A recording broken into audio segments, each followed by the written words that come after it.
Olá pessoal, graças a Deus, dando certo mais uma vez gravarmos aqui sobre a lição da Escola Sabatina dos Adolescentes. Tudo para a honra e a glória de Deus, São muitos os desafios, mas Deus está aqui para nos fazer passar por todos eles, e fazer-nos vencedores. Em alguns, somos vencedores em alguns desafios, em outros a gente continua tentando, até a vontade de Deus ser sim, não ou espere, Então, pessoal, a lição da Escola Sabatina dessa semana, dos adolescentes, tem por título Vida Eterna. E é um assunto extremamente importante para todo aquele que realmente pensa, analisa o que ele realmente quer para o seu futuro. O Senhor uma vez disse para o seu povo, lá no passado, ele disse: eis que põe diante de ti a bênção e a maldição. Escolhe, pois, a bênção para que viva. Ele mandou, ordenou, Ele deu ali um incentivo, ele deu um conselho. Escolhe, pois, a bênção para que viva. E hoje o Senhor faz a mesma, ele nos dá a mesma palavra hoje. Eis que põe diante de ti a vida eterna, e a morte eterna. Proponho a ti que escolhas a vida eterna, para que vivas, Também ele poderia dizer para nós hoje: eis que tem diante de ti duas portas, a porta estreita e a porta larga, Aconselho-te que ande pela porta estreita, que por ela tu receberás a vida eterna. Então hoje o Senhor, ele está sempre nos alertando, nos chamando, fazendo convite para que nós possamos buscar a vida eterna. E esse buscar não depende somente do Senhor, depende de mim e de você. Então, que nós possamos, fazer aí bom uso da lição, aprendermos a lição cada dia mais, estudarmos, e a palavra de Deus, porque nela está a vida eterna, que é o próprio Senhor Jesus Cristo. E o versinho áureo de hoje vai falar assim para nós. Está lá em Marcos 10, o versículo vai do 19 ao 21, e diz assim: sabes os mandamentos: não matarás, não adulterarás, não furtarás, não dirás falso testemunho, não defraudarás ninguém, honra teu pai e a tua mãe. Então ele respondeu: mestre, tudo isso tenho observado desde a minha juventude. E Jesus, fitando, o amou e disse: só uma coisa te falta. Vai, vende tudo o que tens, dá aos pobres e terás um tesouro no céu. Então vem e segue-me. O coração de Deus, ele é tão grande, que quando aquele jovem questionou a Jesus sobre a vida eterna, o que ele poderia fazer para herdar a vida eterna, Jesus falou: a vida eterna está dentro dos meus mandamentos, Aí ele disse: mas tudo isso eu já tenho guardado desde a minha juventude, E a palavra de Deus diz que o Senhor olhou para ele com amor. O Senhor fitou ele. E esse termo fitar dá a intenção, traz a intenção de mostrar que Jesus, ele passou horas olhando para aquele jovem, e observando: é o meu filho amado que eu amo tanto, mas que ainda tem que resolver algo, Ou seja, o Senhor olhou para ele e disse: ainda te falta algo, O Senhor disse: é certo que você em muitas coisas você tem se esforçado, mas ainda te falta algo. Teu coração não é inteiramente meu. Teu coração é confuso, é entre mim e as posses que tu tens, Tu tens medo, tu não confias totalmente em mim. Então eu te dou um conselho: vai, vende tudo e dá aos pobres. Então aquele jovem saiu entristecido. Ele saiu entristecido, mas a tristeza de Cristo com certeza era maior do que a daquele jovem, porque a tristeza de Cristo sabia que a consequência maior daquele jovem se firmar, se segurar aquelas posses, era aquele jovem se perder, Então a tristeza daquele jovem era se separar de coisas que passam, que um terremoto pode acabar, que um tufão pode destruir, que um golpe seja lá militar, seja de Estado, não importa, um golpe político, digamos assim, pode tomar as posses, né? Então não importa, essas coisas dessa terra, elas são passageiras. E aquele jovem, ele não se deteve para pensar nisso, né? Mas o Senhor disse: tu estás guardando teu coração em coisas que são passageiras, né? Dá-me, filho meu, teu coração, né? Ele diz numa certa passagem. Então a lição dessa semana, ela vem mostrar para nós o que de fato é importante. E o que é importante é a vida eterna. E aqui na parte de sábado diz assim para nós, olha, esta semana, né, iremos analisar a vida do jovem rico que abordou a Jesus com a seguinte pergunta, né? Bom mestre, né? O que devo fazer para conseguir a vida eterna? E a resposta de Jesus, né, de acordo com aquilo, foi mostrar para ele que ele deveria renunciar, né? Ele deveria renunciar àquela atitude que ele ainda tinha, que era confiar nas coisas materiais. Ele se fiava nas coisas materiais, talvez para ter fama, talvez para ter amizades, talvez para conquistar posições, né, diante da sociedade, ou talvez até mesmo por medo mesmo, né, de passar fome, né, quem sabe. Então, Jesus, ele fez aquela pergunta e Jesus falou para ele que ele deveria renunciar, né? Então, o desejo do jovem rico de receber a vida eterna certamente era genuíno, sim. Nós não podemos dizer que ele não foi verdadeiro nas suas palavras. Ele foi verdadeiro. Tanto é que ele disse: o que eu faço para herdar a vida eterna, né? E a gente vê que por ele dizer assim: mas eu tenho feito essa parte de guardar os mandamentos. Então a gente vê que ele tinha interesse em adquirir a vida eterna. Só que ainda faltava algo. E nós também, com certeza, faltamos algo em nós para adquirirmos totalmente a vida eterna, né? Então, Jesus, né, falou para aquele jovem, né, que ele ainda tinha algo a se desprender, né?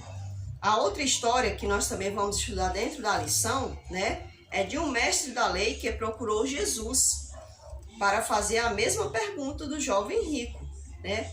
E Jesus contou para ele, né, explanou ali a parábola do bom samaritano. Então, nessa lição da semana, nós vamos estudar a história do jovem rico e do mestre da lei que fez a mesma pergunta também para Jesus, que faria para herdar a vida eterna. E Jesus vai ali contar a história do bom samaritano, que todos nós conhecemos bem essa história, mas o fato de conhecermos, de já ouvirmos na igreja, isso não faz dela algo que a gente não deva reestudar, né? Reexaminar, nós devemos reexaminar as coisas para que a gente possa tirar sempre mais proveito, porque a palavra de Deus, ela é um livro tão tremendo que toda vez que você estuda, você tira mais proveito daquilo, né?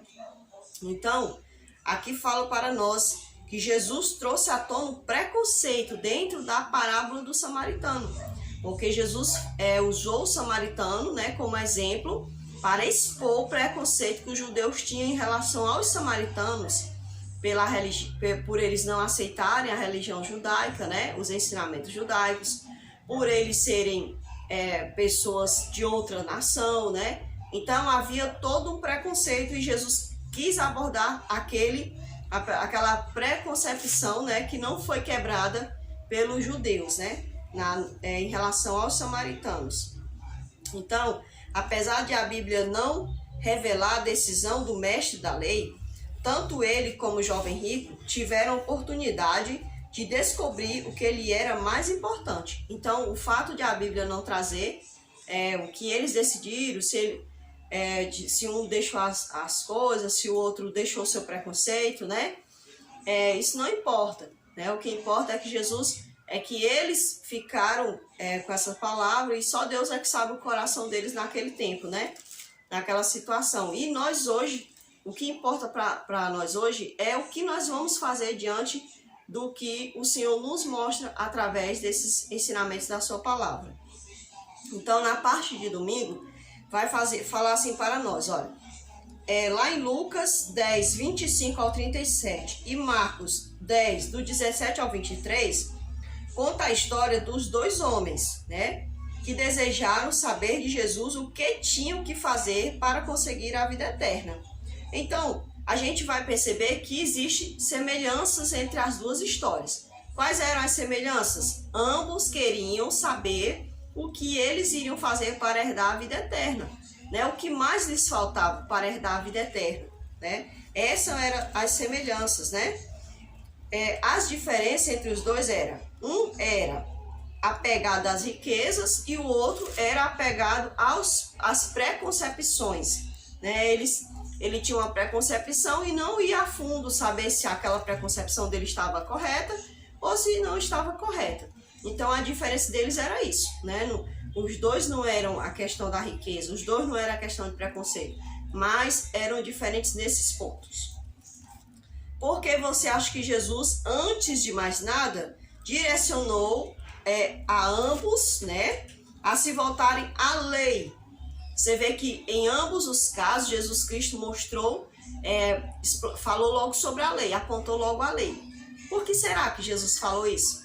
Será que a lei era o defeito deles? Não, na verdade a lei não era o defeito deles. A lei estava apontando a eles a alguma coisa, né? Estava apontando o Senhor, estava apontando o Mestre, estava apontando a eles. Aliás, estava apontando o Senhor, estava apontando o seu próximo e estava apontando a eles, pois a lei de Deus, o Senhor disse que resumiu dessa forma: amarás o Senhor teu Deus sobre todas as coisas e ao teu próximo como a ti mesmo. Então nós entendemos que o ponto da lei, em algum ponto, eles estavam quebrando. E provavelmente o que eles estavam quebrando era no segundo ponto, que era amarás ao teu próximo como a ti mesmo, né? Então eles estavam procurando adorar a Deus, né? Guardar aqueles mandamentos, realmente dentro do coração dele, aqueles mandamentos que se referiam ao Deus eterno. O Senhor sabia que eles estavam indo no caminho certo, mas aquele mandamento que era amor ao próximo, que era não matarás, não dirás falso testemunho, honra teu pai e tua mãe, né? Não cobiçar as coisas do teu próximo, não adulterarás. Esses mandamentos que eram relacionados ao próximo, eles estavam desfalcados. E sem falar que também dentro das leis, que quando a gente vai lá no Antigo Testamento, a gente vai encontrar as leis, como as pessoas deveriam se comportar umas com as outras, principalmente na questão como eu deveria ajudar o meu próximo, né? Também eles estavam quebrando essas leis. Então, o Senhor foi logo no ponto certo, dentro da lei, né? A lei é um espelho, né, que nos mostra o nosso erro, como disse Paulo, né? E a lei, ela nos mostra onde nós estamos sujos. E Jesus é quem nos justifica. Então, você vê, a gente percebe ali que realmente eles estavam corretos. Eles foram na lei, a lei estava acusando eles em alguma coisa, ou seja, estava mostrando eles alguma sujeira, né? A lei é o espelho, e eles foram no lugar certo, porque eles foram na pessoa que poderia justificar eles, poderia apontar para eles o que eles deveriam fazer. Então Jesus é que nos salva, né? A lei nos mostra o nosso erro, o nosso pecado, mas Jesus é quem nos salva do nosso pecado. Existe algo que você pode encontrar de acordo com o texto que demonstre que um ou outro era sincero? Sim, né? Além de quererem vida eterna, eles também, né? Eles buscavam obedecer os mandamentos de Deus. E no coração deles, com certeza, eles sentiam que estava faltando alguma coisa a mais. Por que você acha que Jesus perguntou: por que você me chama de bom? Só Deus é bom e mais ninguém. Bem, Jesus, ele falou aquilo primeiro porque ele sabia o coração do homem, do ser humano, né? Provavelmente aquelas pessoas, elas não entendiam que o Deus do Antigo Testamento, que era o que chamava o Deus da Torá, né?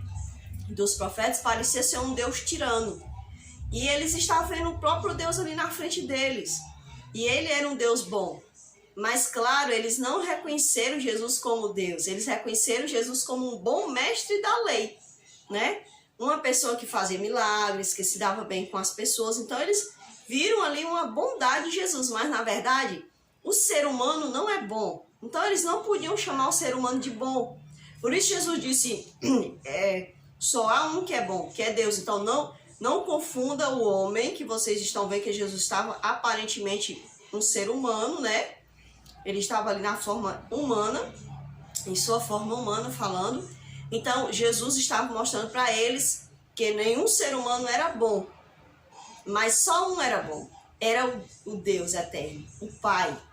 que, né, foi capaz de doar seu próprio filho para nos livrar, para nos libertar do pecado. Então, Jesus ele deixou bem claro ali que só um era bom, e era o Pai, né? O Pai eterno. Então, pessoal, não confunda, o mesmo Deus da Torá, dos profetas, é o mesmo Deus que vocês têm hoje aqui falando com vocês, né? Então, quando ele disse bom mestre, provavelmente ele estava olhando para um ser, pensando que Jesus era um simples ser humano, né? Que estava cumprindo tudo bem direitinho. Mas Jesus não era um simples ser humano. Ele era o próprio Deus em forma humana. Então, isso é importante a gente deixar claro isso daqui, que eles não podiam confundir, né, essa questão de Deus não ser bom e que o ser humano era bom. O ser humano não é bom. A bondade só existe em um, e é em Deus. Veja que a bondade é um dos frutos do Espírito Santo que é dado a todo cristão que busca a Deus, que quer a transformação. Por quê? Porque em nós mesmos não há bondade. A bondade só vem de Deus. Então, pessoal, aqui diz mais assim, ó. Qual a lição principal em cada história? Bem, para mim, né, a lição principal em cada história é: deveriam desprenderem-se de si mesmos para herdarem a vida eterna. Um deveria desprender-se da questão de confiar nos bens para qualquer coisa, né? E o outro deveria desprender-se, né, do preconceito. Então, eles deveriam consertar, né, procurar a ajuda de Deus para consertar algo que estava errado dentro de si. Então, eu coloquei mais algo aqui. Parece que não entenderam que Deus, né, que Jesus Cristo era o mesmo Deus do passado, né? Ele era o mesmo. Hoje em dia, pessoal, ainda existem pessoas que confundem Jesus Cristo, né, com o Deus lá do passado. As pessoas têm a mania de dizer que o Deus do Antigo Testamento era mau e que o Deus do Novo Testamento é bom. E parece que não entendem que é o mesmo Deus. É o mesmo Deus. Veja só, o Deus do passado é o mesmo Deus de hoje. A questão de Jesus ter se tornado de forma humana, né, isso não quer dizer que ele era uma pessoa, agora esse Deus é melhor, ele mudou. Não, não há mudança nele. Ele não muda. Quem muda é nós, né? Nós é que mudamos, né? Nós que costumamos mudar. E muitas vezes a gente não muda para o certo, né? Às vezes a gente geralmente quer mudar para o que não é certo. Então as pessoas hoje em dia elas ainda têm isso com elas, de achar que o Deus do Antigo Testamento não é um Deus digno de honras, de louvor, parece que é um Deus mau. Não, é o mesmo Deus. Veja que o mesmo Cristo manifesta as mesmas obras do Deus do Antigo Testamento. É só a gente analisar. Não existe diferença neles. A mesma justiça que há em um, há no outro. O mesmo ato de amor, de bondade que há em um, há no outro. É o mesmo Deus. Não houve diferença, né? Não houve nenhuma diferença. Então, pessoal, na parte de segunda-feira diz assim: de acordo com Mateus, é dito ter sido um jovem, né? Ali falou que era um jovem. Já em Lucas é descrito como um homem de posição, né? Ou seja, certo príncipe. Ou seja, há uma diferenciação, ou seja, cada um descreveu da maneira que foi vista por eles, né? Mateus teve uma visão e Lucas, pelo que ele ouviu das pessoas, porque Lucas não andou com Cristo, então ele recebeu a narrativa de outras pessoas, né? Testemunho através de outras pessoas que já viveram ali, conviveram com Cristo ou com os discípulos de Cristo. Então, cada um tem uma posição diferente na questão de descrever, né? Então, o que eles disseram é que em ambas as descrições o homem era rico, né? De acordo com o seu ponto de vista, ele era consciencioso e tinha vivido de modo exemplar. Como um príncipe, né? Ele ocupava uma posição de responsabilidade e era membro de honraria dos judeus. O jovem rico parece ter abordado Jesus quando ele estava saindo da cidade. O fato de o jovem ir correndo reflete entusiasmo juvenil, ou seja, se ele estava correndo, parece dar a entender que ele era de fato jovem, né? E diz que ele se ajoelhou, que também indica sinceridade, né? Realmente é verdade, pessoal. Às vezes, quando a não sei que essa pessoa seja uma pessoa que saiba muito esconder a sua... uma coisa que está dentro do seu coração, né?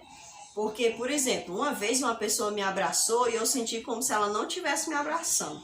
Foi um abraço falso, né? Era um abraço que não tinha prazer. Então, muitas das vezes, às vezes a pessoa faz algo que não demonstra sinceridade. E pelo que a gente vê aqui, pelo que a gente percebe, pelo que foi descrito pelos evangelistas, é que esse jovem, ao se ajoelhar, ele demonstrou sinceridade ao reconhecer em Jesus, né, um bom mestre, né, alguém diferente, né, alguém que ele realmente poderia dar ouvido. Que infelizmente a gente não sabe se ele deu, né, mas isso não importa. Isso aí ficou entre ele e Jesus. Agora o que a gente tem que importar é o que nós vamos fazer com a nossa decisão, né? Então aqui diz assim, olha, houve um contraste ali, né, entre os fariseus que haviam chegado havia pouco e experimentavam Jesus, ou seja, os fariseus estavam ali, né, estavam experimentando Jesus, observando, e eles não houve tanta sinceridade assim neles quanto houve naquele jovem que se ajoelhou e que correu para falar com Cristo. A gente percebe até uma sede, né, uma necessidade terrível de saber o que ele poderia fazer para herdar a vida eterna. Isso é bastante interessante. Será que nós estamos com essa sede, né, diante de Cristo? Né? Será que você... Eu não sei se essa lição está alcançando no adolescente, se é adulto, se é jovem. Eu não... para mim não importa tanto isso. O que importa é se você e eu estamos fazendo uma análise dentro do nosso coração, né? O que de fato nós estamos fazendo com as palavras de Cristo, né, em nossas vidas. Jesus reconheceu a sinceridade do rapaz. Sabia que ele estava em busca da perfeição. Porém, o moço estava equivocado ao pensar que as obras o tornariam perfeito, né? Então, ele muitas das vezes ele se equivocou, né, achando que as obras dele tornariam ele perfeito. Mas, na verdade, é Jesus Cristo quem nos aperfeiçoa, né? E Jesus deu um conselho a ele, que ele deveria vender todos os bens e dar aos pobres. E isso revelou o egoísmo do coração do jovem, né?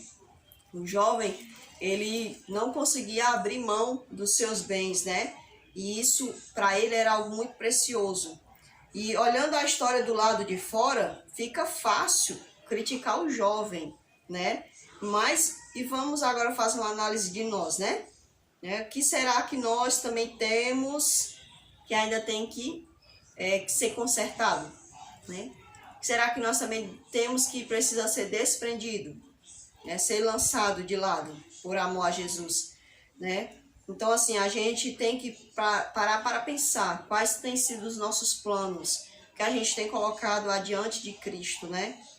Nossa decisão de tornar Jesus o primeiro e o mais importante em nossa vida precisa ser confirmada todos os dias. Olha, isso aqui é uma coisa bastante importante para a gente pensar, né? Na parte de terça-feira fala assim para nós.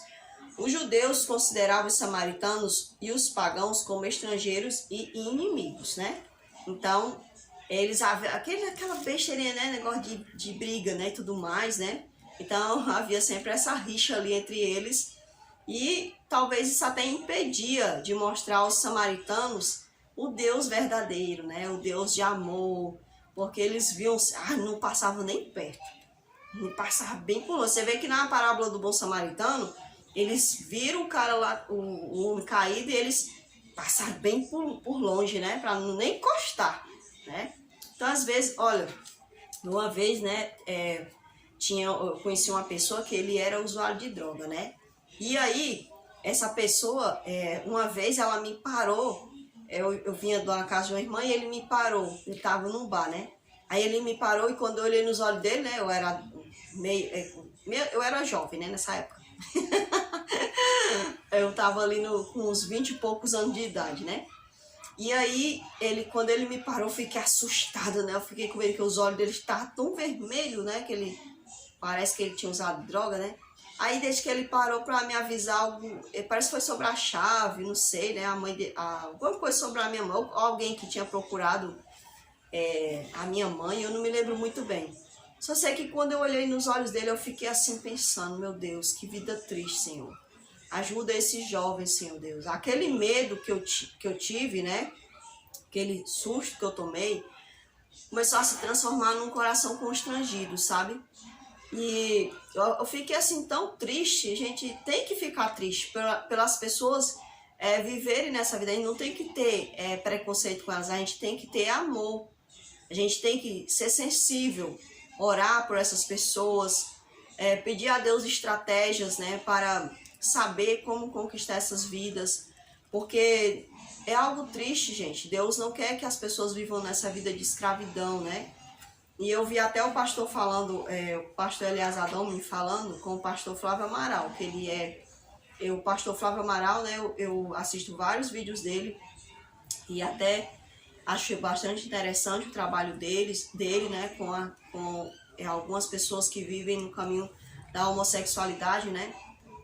E o pastor Flávio Amaral, o pastor Elias Domi estava perguntando a ele como é que o que ele poderia fazer para ajudar essas pessoas que a gente às vezes não sabe lidar. A gente fica com vergonha de ofender, né? De chegar e ao invés dessa pessoa se sentir receptiva a nós, a gente, de uma certa forma, ofende essa pessoa. Eu entendo o pastor Elias Domi nessa questão, porque realmente você não sabe como lidar.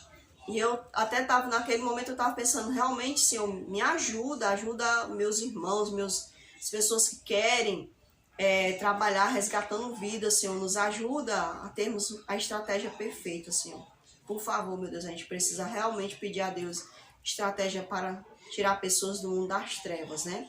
Então, os judeus, eles não souberam lidar com os samaritanos, né? Provavelmente até impediram de alguns entenderem o Deus verdadeiro. A pergunta feita pelo mestre da lei havia sido estrategicamente elaborada pelos líderes, ou seja, eles fizeram ali uma pergunta, né, bem elaborada para ver se pegavam Jesus, mas foi Jesus que pegou eles, né? Claro, é o próprio Deus da lei, né? Como é que não ia pegar? Se fizesse essa pergunta a mim, com certeza, se o Espírito Santo não me ajudasse, eles iam me pegar, né? Mas como eles fizeram a pergunta à pessoa certa, né? Quem foi pego foi eles, né? E é bastante interessante esse versículo na Bíblia, porque você vai vendo que Jesus vai só detonando ali as estratégias deles, né? É muito triste por um lado e engraçado pelo outro, né? Ellen White diz que a história contada por Jesus sobre um bom samaritano tinha sido um fato real, né? Com certeza, né? Foi uma história real que Jesus, como Deus, né, viu, né, em algum momento ali Jesus percebeu essa história acontecendo. Por isso Jesus usou essa parábola para contar ali essa história àquelas pessoas que estavam ali ao seu redor. A narrativa indica que o evento havia ocorrido pouco tempo antes em Jericó. A história do bom samaritano e o caráter de Jesus revelam o verdadeiro significado da lei e o que significa amar nosso próximo como a nós mesmos. E quando os filhos de Deus mostrarem amor por toda a humanidade, também estão dando testemunho do caráter das leis do céu. Isso aqui, né, foi escrito por Ellen White em um livro agora recentemente lançado chamado O Libertador, né? Então, pessoal, nós vamos demonstrar amor verdadeiro por Cristo quando nós fizermos aquilo que de fato agrada ao nosso Deus. Que nós possamos tirar proveito dessas palavras que a gente vem aprendendo nesse estudo dessa lição. E compartilhe, pessoal, porque essa lição ela tem sido bastante útil para mim. E eu espero que seja útil para você, útil para quem você conhece. E se você não consegue alcançar alguém, se você não tem vergonha, vai aí usando esse vídeo por enquanto, até Deus te dar a verdadeira estratégia para você alcançar o coração das pessoas. Né? Que Deus possa nos ajudar a não fazermos como os judeus fizeram com os samaritanos, mas fazermos como Cristo quer que façamos uns com os outros.